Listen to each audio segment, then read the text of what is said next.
Hello दोस्तों, स्वागत है हमारे YouTube चैनल में। और आज की क्लास में हम लोग पढ़ेंगे जो हमारी वर्ल्ड हेरिटेज साइट्स की जो सीरीज़ चल रही थी उसका अगला पार्ट।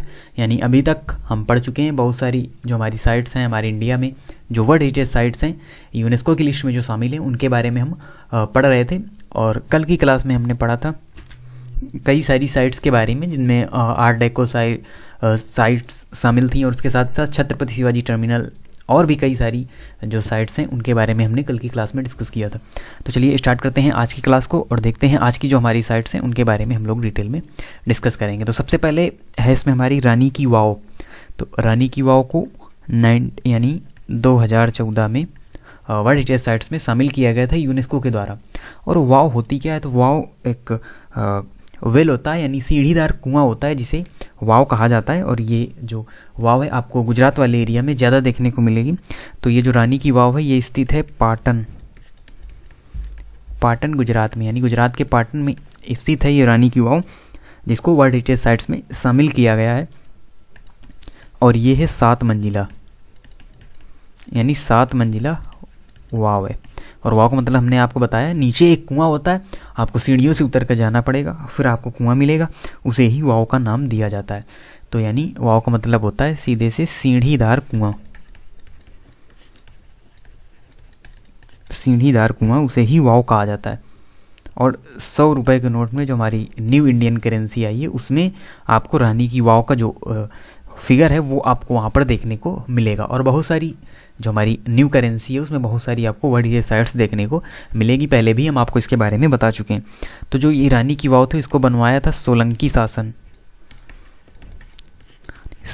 शासकों ने इस वाव का निर्माण कराया था। क्योंकि क्या हुआ कि हमारे इंडिया में पहले मुग़ल शासन था, यानी पहले मुस्लिम लोगों का शासन था, और बीच में फिर कुछ हिंदू राजा भी आए, कई सारे वंश आए जिन्होंने इंडिया में रूल किया। और बहुत सारे जो राजा थे वो ज़्यादातर हिंदू ही थे जिन्होंने यहाँ पर रूल किया। तो उन्होंने अपने जो उनके ईश्वर थे उनके लिए कई सारे मंदिरों का भी निर्माण कराया। तो ये जो रानी की वाव है इसमें इसको अंडरग्राउंड मंदिर भी कहा जाता है, यानी इसमें अंडरग्राउंड मंदिर भी बना हुआ था नीचे। अभी हम आपको फिगर भी दिखाएंगे, फिगर के माध्यम से हम देखेंगे। तो इसमें अंडरग्राउंड मंदिर भी बना हुआ है और हिंदू धर्म को समर्पित पूरी तरीके से ये मंदिर है। और इसमें जो भगवान विष्णु हैं उनके जो 12 अवतार हैं, उन्होंने 12 अवतार लिए, और उनके जो 12 अवतार हैं उनको यहाँ पर चित्रित किया गया है नीचे इस रानी की वाव में। देखिए 7 मंजिला ये वाव है, सबसे नीचे आपको बीच में मिलेगा यहाँ पर एक वेल, एक कुआं, और आसपास यहाँ पर बने हुए मंदिर बना हुआ है, यानी ये जो विष्णु भगवान के 12 अवतार हैं वहाँ पर चित्रित किए गए हैं। तो एक अच्छा उदाहरण है, वास्तुकला का भी एक अच्छा उदाहरण हमको देखने को मिलता है। और बात करेंगे इसकी लंबाई चौड़ाई की, तो 65 मीटर लंबी है ये वाव और 28 मीटर गहरी है, 28 मीटर गहरी है और 7 मंजिला है। और यहाँ पर सीढ़ियाँ बनी हुई हैं, सीढ़ियों से उतरते हुए आप नीचे जाएंगे तो वहाँ पर आपको विष्णु भगवान के 12 अवतार मिलेंगे, मंदिर मिलेंगे, और फिर सबसे नीचे वहाँ पर आपको एक कुआं मिलेगा। तो ये है रानी की वाव, आपको याद रखना है। बनवाया किसने था? सोलंकी शासकों ने इसका निर्माण कराया था। और अब फिगर के माध्यम से देखते हैं। तो ये देखिए ये है रानी की वाव का एक चित्र। तो ये देखिए सीढ़ियाँ बनी हुई हैं, 7 मंजिला है, यहाँ से आप उतरते हुए नीचे जाएंगे तो बीच में आपको कुआं देखने को मिलेगा, और आसपास भगवान विष्णु के जो 12 अवतार हैं वो आपको यहाँ पर देखने को मिलेंगे। तो ये थी इन्फॉर्मेशन रानी की वाव से रिलेटेड। शामिल किया गया था इसको 2014 में वर्ल्ड हेरिटेज साइट्स में यूनेस्को के द्वारा। अब आगे बढ़ते हैं और अगली साइट से हमारी जयपुर शहर। तो ये कोई साइट नहीं है, पूरे के पूरे शहर को 2019 में वर्ल्ड हेरिटेज साइट्स में शामिल किया गया था, पूरे जयपुर शहर को। और इसे पिंक सिटी भी कहा जाता है। बहुत ही खूबसूरत शहर है ये, कई सारे आपको यहाँ पर फोर्ट देखने को मिलेंगे। और साथ ही साथ क्योंकि ये 3 ओर से अरावली जो पर्वत श्रृंखला है 3 ओर से उस पर्वत श्रृंखला से घिरा हुआ है, इसीलिए काफ़ी खूबसूरत व्यू होता है जयपुर शहर का। तो इसीलिए इस पूरे शहर को पिंक सिटी के नाम से भी जाना जाता है, और इसीलिए इसको वर्ल्ड हेरिटेज साइट्स में शामिल किया गया यूनेस्को के द्वारा। और इसका जो यानी इसके जो फाउंडर हैं वो हैं राजा सवाई जय सिंह द्वितीय।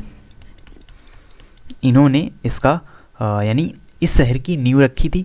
फाउंडर थे इसके सवाई जयसिंह द्वितीय और इसे पिंक सिटी के नाम से जाना जाता है और इसका एक नाम भारत का पेरिस भी इसको कहा जाता है क्योंकि बहुत ही खूबसूरत शहर है और इसे 2019 में वर्ल्ड हेरिटेज साइट्स में शामिल किया गया था। और इसी प्रकार से एक और शहर है अहमदाबाद शहर, तो इस पूरे शहर को भी वर्ल्ड हेरिटेज साइट्स में शामिल किया गया था सन 2017 में। और इसके जो फाउंडर थे वो थे अहमद शाह प्रथम। अहमद शाह प्रथम ने इस शहर की नींव रखी थी और अपने नाम पर ही यानी अहमद नाम पर ही अहमदाबाद इस शहर का नाम रखा गया और ये गुजरात का एक शहर है अहमदाबाद।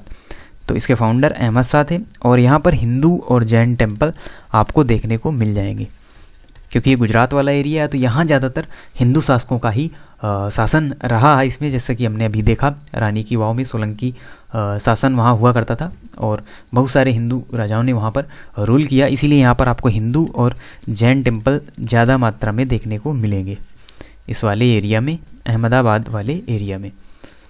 तो हिंदू एंड जैन टेम्पल यहाँ पर आपको मिलेंगे। 2017 में इसे वर्ल्ड हेरिटेज साइट्स में शामिल किया गया था। फाउंडर हैं अहमद शाह प्रथम। तो ये इन्फॉर्मेशन थी अहमदाबाद सिटी से रिलेटेड। अब आगे देखते हैं हम कुछ और साइट्स के बारे में। तो अब ये साइट्स नहीं है, जो पर्वतीय रेलवे यानी जो माउंटेन रेलवे, उस माउंटेन रेलवे को भी अपनी खूबसूरती के कारण ही वर्ल्ड हेरिटेज साइट्स में यूनेस्को के द्वारा शामिल किया गया, अलग अलग सन में अलग अलग रेलवे। तो देखिए 3 पर्वतीय रेलवे हैं जिनके बारे में हमको पढ़ना है और सभी को अलग अलग सन में वर्ल्ड हेरिटेज साइट्स में शामिल किया गया। तो सबसे पहले इसमें आता है दार्जिलिंग हिमालयन रेलवे। तो दार्जिलिंग हिमालयन रेलवे को 1999 में यानी 1999 में वर्ल्ड हेरिटेज साइट्स में शामिल किया गया था। और दार्जिलिंग हिमालयन रेलवे कहाँ स्थित है? तो ये पश्चिम बंगाल में स्थित है और ये सभी माउंटेन रेलवे यानी माउंटेन के ऊपर रेलवे लाइन का निर्माण किया गया है और इसीलिए ये काफ़ी खूबसूरत भी हो जाती है ये जो यात्रा होती है दार्जिलिंग हिमालयन रेलवे की। और यहाँ पर एक टॉय ट्रेन भी चलाई जाती है और ये चलाई जाती है टूरिज्म पर्पज़ से, यानी इस रेल में आप सफ़र करते हुए, टॉय ट्रेन में सफ़र करते हुए आप आसपास की खूबसूरती को निहार सकते हैं क्योंकि ये माउंटेन रेलवे है, इसलिए माउंटेन में ट्रेन चलती है और वहाँ पर आसपास का काफ़ी खूबसूरत व्यू हमको देखने को मिलता है यहाँ पर। तो आपको याद रखना ये पश्चिम बंगाल में दार्जिलिंग हिमालयन रेलवे, जिसे 1999 में यूनेस्को ने वर्ल्ड हेरिटेज साइट्स में शामिल किया था और यहाँ पर टॉय ट्रेन चलाई जाती है टूरिज्म के पर्पज़ से। और इसी प्रकार से दूसरे नंबर की जो हमारी रेलवे है वो है कालका शिमला रेलवे। तो ये कालका से शिमला वाले एरिया में ये जो ट्रेन है वो चलाई जाती है और इसको वर्ल्ड हेरिटेज साइट्स में शामिल किया गया था सन 2008 में और ये स्थित है हिमाचल प्रदेश में, यानी हिमाचल प्रदेश वाले एरिया में कालका शिमला रेलवे को चलाया जाता है और इसको 2008 में वर्ल्ड हेरिटेज साइट्स में शामिल किया गया था। तो यहाँ से भी काफ़ी खूबसूरत भी हमको देखने को मिलता है कालका शिमला रेलवे में भी। तो ये दूसरे नंबर की हमारी माउंटेन रेलवे यानी पर्वतीय रेलवे। फिर थर्ड नंबर पर शामिल है नीलगिरी पर्वतीय रेलवे। नीलगिरी पर्वतीय रेलवे, तो ये नीलगिरी की पहाड़ियों में जो ट्रेन चलाई जाती है, यानी वहाँ पर रेलवे लाइंस को बिछाया गया है और फिर वहाँ पर ट्रेन चलाई जाती है जिससे कि आप घूम सकें। जो वेस्टर्न घाट वाला एरिया है, जो नीलगिरी पर्वतीय रेलवे, ये वेस्टर्न घाट वाले एरिया में स्थित है नीलगिरी पर्वतीय रेलवे, यानी तमिलनाडु ऊटी वाले एरिया में। और ऊटी एक हिल स्टेशन भी है जहाँ से ये ट्रेन होकर जाती है और इसे 2005 में वर्ल्ड हेरिटेज साइट्स में शामिल किया गया था और यहाँ से भी खूबसूरत व्यू वेस्टर्न घाट का हमको देखने को मिलता है क्योंकि हमने आपको कल पढ़ाया था वेस्टर्न घाट के बारे में, जो कि खुद एक वर्ल्ड हेरिटेज साइट से एक वर्ल्ड हेरिटेज साइट्स का दर्जा दिया गया है वेस्टर्न घाट को भी, क्योंकि काफ़ी बड़ी मात्रा में बायोडाइवर्सिटी और बड़ी मात्रा में वहाँ पर जो सुंदरता है प्रकृति की वो हमको देखने को मिलती है। तो इसीलिए ये ट्रेन यहाँ पर चलाई गई जिसका पर्पज़ मोस्टली टूरिज्म ही है और इसके द्वारा जो वेस्टर्न घाट की खूबसूरती है वो हम निहार सकते हैं नीलगिरी पर्वतीय रेलवे के द्वारा। और ऊटी क्योंकि हिल स्टेशन भी है, ये वैसे भी यहाँ पर बड़ी संख्या में जो पर्यटक है वो आते हैं, इसीलिए इस रेलवे को भी स्टार्ट किया गया था इसी पर्पज़ से जिससे कि आप उस सुंदरता को देख सकें नीलगिरी पर्वतीय रेलवे के बारे में। तो ये 3 जो माउंटेन रेलवे हैं इनको शामिल किया गया था। और नीलगिरी पर्वतीय रेलवे में जो ट्रेन चलाई जाती है वो भाप इंजन का यूज किया जाता है आज भी यहाँ पर। और क्योंकि माउंटेन रेलवे होते हैं तो वहाँ पर जो यानी इलेक्ट्रिसिटी को प्रोवाइड कराना थोड़ी सी डिफ़िकल्टी है इसमें, इसीलिए यहाँ पर भाप इंजन का यूज किया जाता है ट्रेन्स को चलाने के लिए। तो ये 3 प्रकार के रेलवे आपको याद रखना है। दार्जिलिंग हिमालयन रेलवे ये अलग अलग स्टेट में स्थित हैं और अलग अलग समय में अलग अलग सन में इनको वर्ल्ड हेरिटेज साइट्स में शामिल किया गया था। तो दार्जिलिंग हिमालयन रेलवे पश्चिम बंगाल में है 1999 में। कालका शिमला रेलवे ये हिमाचल प्रदेश में 2008 में शामिल किया गया था। और नीलगिरी पर्वतीय रेलवे ये तमिलनाडु में है, ऊटी वाले एरिया में। 2005 में इसको वर्ल्ड हेरिटेज साइट्स में शामिल किया गया था। तो ये थी हमारी साइट्स। अब बढ़ते हैं अगली साइट्स की ओर। और अगली साइट है, उससे पहले देख लेते हैं थोड़ी सी हम एक अच्छी पिक इन रेलवेज की। तो ये देखिए, ये है Darjeeling Himalayan railway. Darjeeling Himalayan railway, तो ये आप देख सकते हैं कितना खूबसूरत व्यू है। इसी को टॉय ट्रेन का नाम दिया गया है। इसमें आप यानी इसके द्वारा आप जो खूबसूरती है आसपास वाले एरिया की, दार्जिलिंग वाले एरिया की, दार्जिलिंग भी एक टूरिस्ट स्पॉट है, एक हिल स्टेशन है, तो उसकी खूबसूरती को आप निहार सकते हैं इस ट्रेन के द्वारा। तो देखिए कितना आसपास का सुंदर व्यू आप देख सकते हैं। बादल, पहाड़, माउंटेन सभी चीज़ें आप यहाँ पर अच्छी तरीके से खूबसूरती से निहार सकते हैं। इसीलिए ये जो ट्रेन है वो स्टार्ट की गई थी। और आगे देख लेते हैं कुछ और पिक्स। ये देखिए, ये है कालका शिमला रेलवे, ये है नीलगिरी, ये नीलगिरी पर्वतीय रेलवे है। तो आप देखिए किस प्रकार से कर्व से और कई सारी जो टनल हैं उनका भी निर्माण किया गया पहाड़ों को काट कर, क्योंकि यहाँ पर रेलवे लाइन बिछाना थोड़ा सा डिफ़िकल्ट होता है।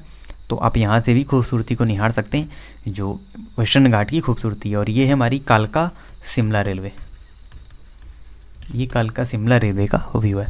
बढ़ते हैं अगली साइट्स की ओर। और अगली साइट्स हैं राजस्थान के पहाड़ी किले।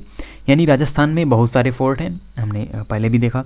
तो राजस्थान में कई सारे फोर्ट हैं, तो सभी फोर्ट को वर्ल्ड हेरिटेज साइट्स में शामिल किया गया था। बहुत सारे फोर्ट, तो देखेंगे कौन कौन से फोर्ट इसमें शामिल हैं और फिर इमेज के माध्यम से भी हम उनको अच्छी तरीके से देखेंगे। तो राजस्थान के जो पहाड़ी किले हैं उनको 2013 में वर्ल्ड हेरिटेज साइट्स में शामिल किया गया था, जिनमें जो 6 जो फोर्ट हैं वो इसमें शामिल है। तो हम 1 बाय 1 देखेंगे और उनकी विशेषता के बारे में देखेंगे, कौन से फोर्ट की क्या विशेषता। तो सबसे पहले आता है इसमें चित्तौड़गढ़, चित्तौड़गढ़ फोर्ट। तो सबसे पहले नंबर पर है चित्तौड़गढ़ फोर्ट।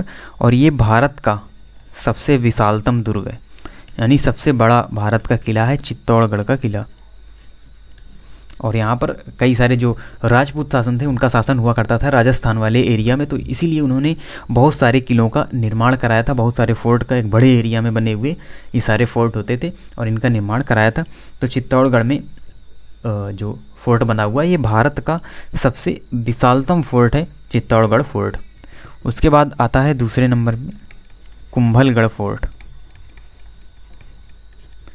कुंभलगढ़ फोर्ट। तो ये आता है दूसरे नंबर में और ये स्थित है राजसमंद ज़िले में। राजसमंद झील आपने पढ़ी होगी, तो राजसमंद ज़िले में स्थित है कुंभलगढ़ का किला। और महाराणा कुंभा ने, इसीलिए इसका नाम कुंभलगढ़ पड़ा है, महाराणा कुंभा ने इसका निर्माण कराया था। और यहाँ पर महाराणा लोगों का शासन हुआ करता था, यानी राजपूत शासन हुआ करता था राजस्थान में, इसीलिए उन्होंने ही इसका निर्माण कराया था। और दूसरी सबसे बड़ी दीवार, यानी सबसे बड़ी दीवार है विश्व की चीन की दीवार। और उसके बाद जो दूसरी सबसे बड़ी दीवार है वो इस किले के आसपास बनी हुई है। तो जो मुस्लिम अटैकर्स थे उनसे इस किले को बचाने के लिए, इस फोर्ट को बचाने के लिए इस किले के आसपास जो एक बड़ी दीवार का निर्माण किया गया था, इसकी प्रोटेक्शन के लिए, इसकी रक्षा के लिए। और अंदर ही सभी व्यवस्थाएं थी, अंदर ही सभी व्यवस्थाएं हुआ करती थी, वो खाने की हो, पीने की हो, किसी भी चीज़ की व्यवस्था हो, सभी अंदर ही प्रोवाइड की जाती थी। और इसीलिए विश्व की सबसे दूसरी बड़ी दीवार इस किले के आसपास बनी हुई है। काफ़ी इंपॉर्टेंट फोर्ट है और आप यहाँ पर जा भी सकते हैं। आप यहाँ पर ज़रूर घूमें अगर आप कभी राजस्थान जाते हैं तो। और याद रखें कि गर्मियों में ना जाएं, क्योंकि यहाँ पर जो तापमान होता है राजस्थान का काफ़ी हाई होता है समर वाले सीज़न में। तो आप विंटर सीजन में ज़रूर यहाँ पर विजिट करें, इन फोर्ट को आप वहाँ पर देख सकते हैं। फिर जो तीसरा फोर्ट है, तीसरा फोर्ट है यहाँ पर रणथंभौर का किला। रणथंभौर फोर्ट, तो ये भी वर्ल्ड हेरिटेज साइट्स में शामिल है। इसे रणथंभदेव ने बनवाया था, इसीलिए उन्होंने अपने नाम पर इसका नाम रखा। 4th नंबर पर है गागराउन का किला। गागराउन का किला, तो इसे गागरों का किला कहा जाता है, इसलिए इसका नाम गागराउन फोर्ट रखा गया। फिर है राजा आमेर के द्वारा निर्माण किया गया आमेर दुर्ग। तो आमेर किला ये भी काफ़ी फेमस फोर्ट है राजस्थान का, आमेर किला, तो इसको भी वर्ल्ड हेरिटेज साइट्स में शामिल किया गया था। और 6 नंबर पर है जैसलमेर, जो कि एक सिटी है राजस्थान का जैसलमेर, वहाँ पर जो फोर्ट बना हुआ है उसको भी वर्ल्ड हेरिटेज साइट्स में शामिल किया गया था। तो ये 6 फोर्ट हैं जो आपको याद रखने, यही शामिल हैं वर्ल्ड हेरिटेज साइट्स में। 2013 में इनको शामिल किया गया था। Chittorgarh fort, Kumbhalgarh fort, Ranthambore fort, Gagron fort और आमेर दुर्ग। तो ये आपको याद रखना है। इमेज के माध्यम से देख लेते हैं। 2 यहाँ पर मुख्यतः हैं जो मेन है, बाकी कई सारे फोर्ट बने हुए। तो ये जो 2 हैं चित्तौड़गढ़ फोर्ट और कुंभलगढ़ फोर्ट, ये काफ़ी इंपॉर्टेंट है, क्योंकि जो चित्तौड़गढ़ फोर्ट है ये भारत का सबसे विशालतम है। कुंभलगढ़ फोर्ट इसमें विश्व की सबसे दूसरी बड़ी दीवार इसके आसपास बनी हुई है। तो अब देख लेते हैं फिगर के माध्यम से दोनों किलों के बारे में। तो ये देखिए, ये जो किला है यानी चित्तौड़गढ़ और कुंभलगढ़ फोर्ट हैं, वो आप यहाँ पर दोनों की इमेज देख सकते हैं। चित्तौड़गढ़ फोर्ट और कुंभलगढ़ फोर्ट, उन दोनों की इमेज है। बहुत ही बड़े एरिया में इन फोर्ट का निर्माण किया जाता था। और ये देखिए आप, ये जो दीवार बनी हुई है, पूरे किले के आसपास एक प्रकार की दीवार का निर्माण किया जाता था, जिससे इसको प्रोटेक्शन प्राप्त होता था और अंदर ही पानी और खाने की पूरी व्यवस्था की जाती थी। तो ये फोर्ट के बारे में इंफॉर्मेशन थी, पूरी डिटेल में हमने समझा इसके बारे में। तो अब हमारी मोस्टली जो साइट्स हैं वो कंप्लीट हो चुकी हैं। हमारी 2 साइट्स बची हुई हैं, एक नालंदा जो विश्वविद्यालय है उसके बारे में हमको पढ़ना है, और एक ला कार्बूसियर का वर्क, यानी जिसे वर्ल्ड हेरिटेज साइट्स में शामिल किया गया था। नालंदा महाविद्यालय भी वर्ल्ड हेरिटेज साइट्स में शामिल है, और ला कार्बूसियर का जो वर्क है ये एक आर्किटेक्चर थे जिनका वर्क भी वर्ल्ड हेरिटेज साइट्स में शामिल है। तो इन दोनों के बारे में हमको पढ़ना है, जिसको हम एक सेपरेट वीडियो में पढ़ेंगे, क्योंकि इसमें थोड़ी सी हमको डिटेलिंग पढ़नी है, क्योंकि काफ़ी अच्छे टॉपिक हैं और काफ़ी बार इसमें क्वेश्चंस भी बनते हैं इन दोनों टॉपिक्स से, नालंदा और ला कार्बूसियर का वर्क। तो इनको हम डिटेल में पढ़ने वाले हैं, क्योंकि अगर हम इसमें इनको पढ़ते तो ये जो वीडियो है काफ़ी लंबा हो जाता, इसीलिए इनको हम अलग से पढ़ेंगे। और उसके साथ ही जो हमारी पूरी साइट्स हैं पूरी तरीके से कंप्लीट हो जाएंगी। वर्ल्ड हेरिटेज साइट्स की जो हमारी सीरीज है कंप्लीट हो जाएगी जब हम ये नालंदा और ला कार्बूसियर का वर्क है जो उसके बारे में पढ़ेंगे। तो ये हमारा ऑल ओवर टॉपिक था। और जो मार्च मंथ का करंट अफेयर्स है हम रोज़ आपको बताते हैं। तो ये जो करंट अफेयर्स है तो इसका एक पार्ट 31 मार्च और दूसरा पार्ट 1 अप्रैल को हमारे यूट्यूब चैनल पर अवेलेबल हो जाएगा। यानी 2 पार्ट्स में पूरे मार्च मंथ की जो इम्पोर्टेंट करंट अफेयर्स हैं उनके बारे में हम डिस्कस करेंगे। 2 पार्ट्स में, एक पार्ट 31 मार्च और दूसरा पार्ट 1 अप्रैल को हमारे चैनल पर आपको अवेलेबल हो जाएगा। और आगे होली आने वाली है, तो आप एंजॉय करें, और आप सभी को होली की हार्दिक शुभकामनाएं। और इसी प्रकार से अपनी लाइफ को एंजॉय करते रहें, अच्छी तरीके से पढ़ते रहें, और कोविड-19 का भी यानी सावधानी से इस फेस्टिवल को मनाएं। तो मिलते हैं आपसे नेक्स्ट वीडियो में 31 मार्च को। तब तक के लिए धन्यवाद।